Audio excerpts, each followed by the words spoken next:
Hey guys, this is Nina. It's been about a week or so since I got back from the Mexico missions trip that I took with Pastor Singh and also three of our Korean-speaking college and young adult members. And so that was all last week, and we came back on Saturday morning. And what we did was we visited the YWAM missions base in Ensenada, Mexico, and we stayed there and we helped with whatever we could. And so we visited a men's drug rehab facility. We went to visit a children's disabled home, and we also did outreach, home visitations, and also helped with the VBS there, and we were part of skits and things like that too. And so on the last day, on Friday, I was giving the message in the afternoon, and then afterwards there was a lot more moms than we had expected. There was about 9 of them, and usually they have about maybe 2 or 3 coming along with the toddlers. And there was a lot of children that day as well too. There was I think about 60 or so, and usually there's around 30, and so there's a lot more than expected, and it was really exciting, really fun. And so what we did was we had the moms go into a separate room, and we wanted to give them like a facial, like I guess like a spa treatment kind of thing. And so we gave them a face massage, and we also moisturized their face, and then we also put face masks on them that we brought with us.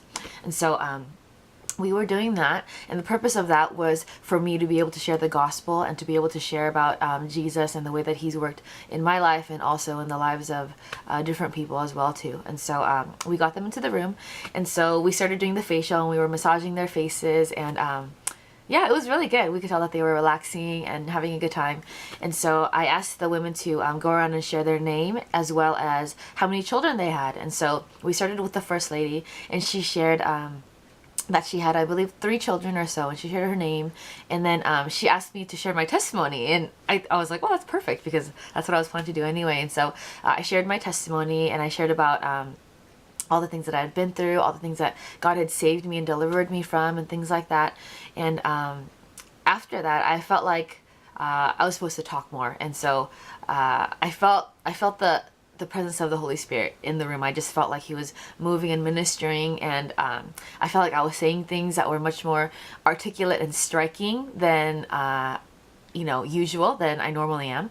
And I just felt like weeping and crying, like in a way where it was just so moving and so beautiful, like in a good way, you know. And so I started to share we as women, we're called to be the community builders of whatever area that it is that we're assigned to, and that's why we see and we feel everything that's going on. We sense things in our spirit because we're called to be part of the solution there. And the Holy Spirit has tremendous healing power in the way that we express things, and even in our emotions and things like that too. And I'm sure that in Hispanic culture and also in Korean culture, sometimes the woman's voice is not validated or honored. And so I was just kind of sharing different experiences with that as well too. And so we were just all kind of on the same page, and I could tell that they were really understanding it. And I just started releasing them to be the women that they're called to be, the women that they know inside that they're supposed to rise up to be.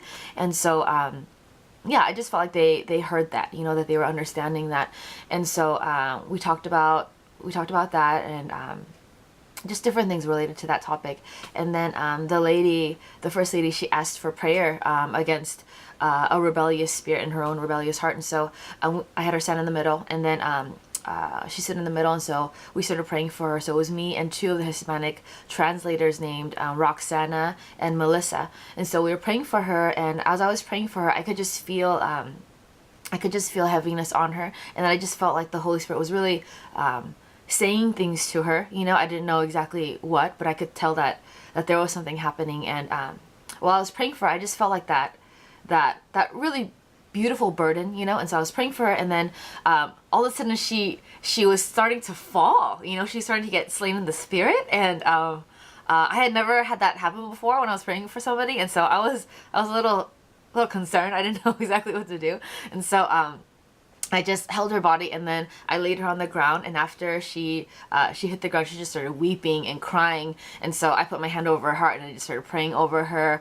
And gosh, it was amazing. It was so beautiful. And I felt like it was even healing me in a lot of ways. And so I was just praying over her, and then when I opened my eyes, there was another lady laying on the floor, just being ministered by the Spirit. And then the two translators were also going around the room and praying for the women, and I started going around the room and praying for the women as well too. And there was one woman in particular who didn't want to be prayed for, and there was another lady who was curious, but she wasn't really involved, you know. And so when that time came to an end, I asked for prayer requests for people in the room, and they said, you know, they asked for prayer for their grandchildren and for their sons and their sisters and people who are sick and things like that.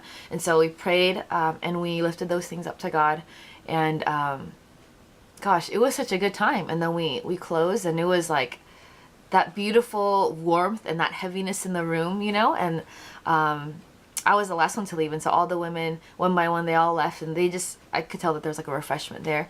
And when we first walked into that room, it was kind of like haphazard, last minute. We made it into a room for that spa treatment for the women, and so it was very it was kind of messy, and it was used as like a storage room. But when we left that room, you could just tell that there was like such an atmospheric change and a shift, you know. And it was, man, it was beautiful. It was that good heaviness and that thick presence in the room, and it was, man, it was amazing.